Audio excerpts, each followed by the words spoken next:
Welcome to Illuminati Silver. We tell the truth about silver. Today is Sunday the 23rd of October 2022, but we're actually uploading this video on Monday the 24th of October.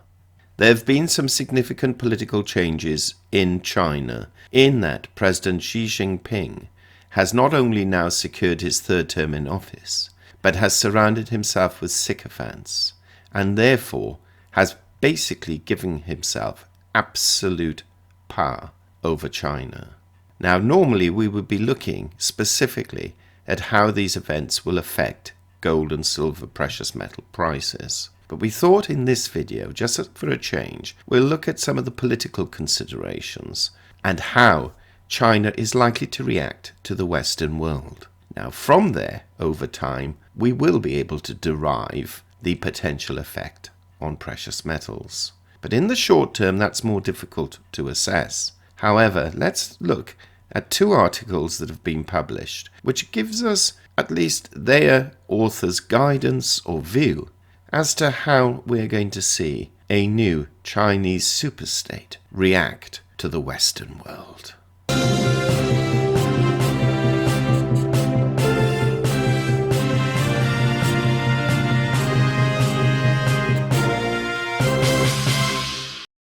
Let's take a look at this article by Bloomberg. Xi allies fill China's top jobs in move towards a one-man rule. Xi Jinping filled China's most powerful bodies with close allies while securing a precedent-breaking third term, breaking from the collective leadership model that underpinned the nation's rise to become the world's second biggest economy. Xi, 69, installed 6 trusted associates alongside him on the Politburo's Supreme Standing Committee on Sunday, putting his former Chief of Staff Li Huan in line to become the country's premier. Those associated with other camps failed to secure any positions of power, with Vice Premier Hu Xunhai capped off the broader 24-member Politburo altogether. The extent of the changes exceeded all but the most sweeping predictions of a Xi victory at the twice-a-decade party congress held over the past week in Beijing. The move effectively puts a group of Xi's loyal aides in key positions throughout the government, tearing down divisions between party and state instituted following Mao Zedong's chaotic rule that ended with his death in 1976. Now, this is the important bit. One-man rule is now complete, said Hui Feng, co-author of The Rise of the People's Bank of China and a senior lecturer at Griffith University in Australia. Even who will become premier is not that relevant anymore, he added. Economic policies will be less of technocratic policy making and succumb to political statecraft. China is indeed in a new era, and this is the basis of this video. The announcement was the latest illustration of a growing emphasis on ideology over pragmatism in Chinese policymaking, with fewer voices at the top to question Xi's policies of COVID-0, tighter control over the private sector, and a more assertive foreign policy. It also affirmed China's shift in a more conservative direction without a single woman on the Politburo for the first time in a quarter of a century. Now listen to what Xi has actually said so far. Opening the party congress last week, a defiant Xi offered China up as an alternative to the United States and its allies, while calling for self-sufficiency in advanced technology. He pledged to continue engagement with the globe in a speech after walking out with the party's top leaders on Sunday.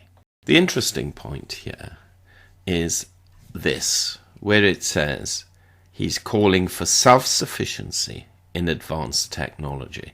And we have to ask, what does that mean? Because we all know in terms of the actual machines, such as mobile phones and computers and power generators, China dominates the global market in their production. Whether they're the ones who've created the original intellectual property rights to begin with remains to be seen. An article produced by Politico highlights that with Xi now in charge, there's going to be a collision course with the United States. Xi's goal of economic, diplomatic and military dominance will point China in direct conflict with the Biden administration's commitment to democracy, human rights and a rules-based international order. That's antithetical to Xi's hawkish vision of national rejuvenation of the Chinese nation. I would anticipate more of the same, more domestic repression, more external assertiveness, and possibly aggression. Xi is not about to change course, and certainly not in a more liberal or cooperative direction, said David Shambao, founding director of the China Policy Program in the Elliott School of International Affairs at George Washington University. Xi and China may become even more brazen externally, further solidifying the de facto alliance with Russia, confronting the United States, probing and attempting to undermine Western resolve and US alliances worldwide, leveraging China's power against its Asian neighbors and Taiwan, and continuing to broaden China's military footprint worldwide, added Shambao. When Xi emerges from the 20th Party Congress with CCP validation, which he's now had, of a third term in office, the array of challenges facing China, many linked to Xi's own policies, leave no time for a victory lap. China's youth joblessness rate rose to 19.9% in July, its highest rate since Chinese statisticians began calculating it in 2018. That's sobering news for a one-party state that relies on delivering rising living standards as a key plank of its legitimacy. Xi's signature zero-COVID strategy may have saved many lives, but mass urban lockdowns have angered citizens and fueled unemployment. Meanwhile, one of the main drivers of economic growth, China's property sector, is sputtering as real estate developers default on their debts, prompting a sharp decrease in housing construction. Xi also faces severe headwinds outside China's borders. Beijing's unfair trade practices and weaponization of state-backed espionage to power its military-industrial complex have roiled China's relationships with its partners.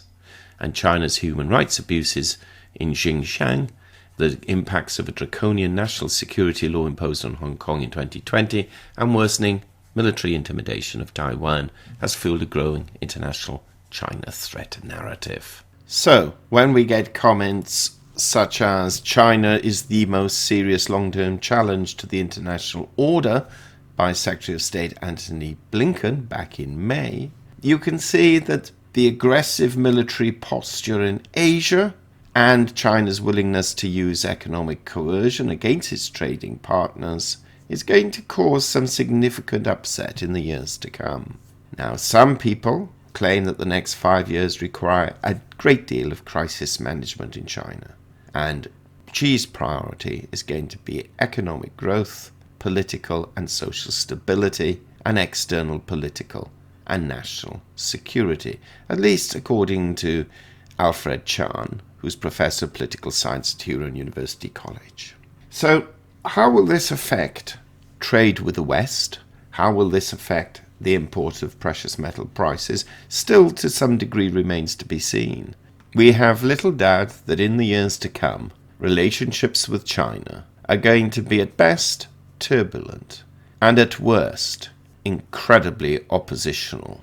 And whether we in the West will benefit from that remains to be seen. But we are now beginning to see, certainly in the United States, a greater focus on the US maintaining its intellectual property rights and to some degree at last taking ownership of things such as cryptocurrency, robotics and AI devices and their creation and manufacture. As after all, none of us wish to be held hostage by a foreign international power that one day, like Russia has done with its energy, usurp national governments and dictate terms for our futures.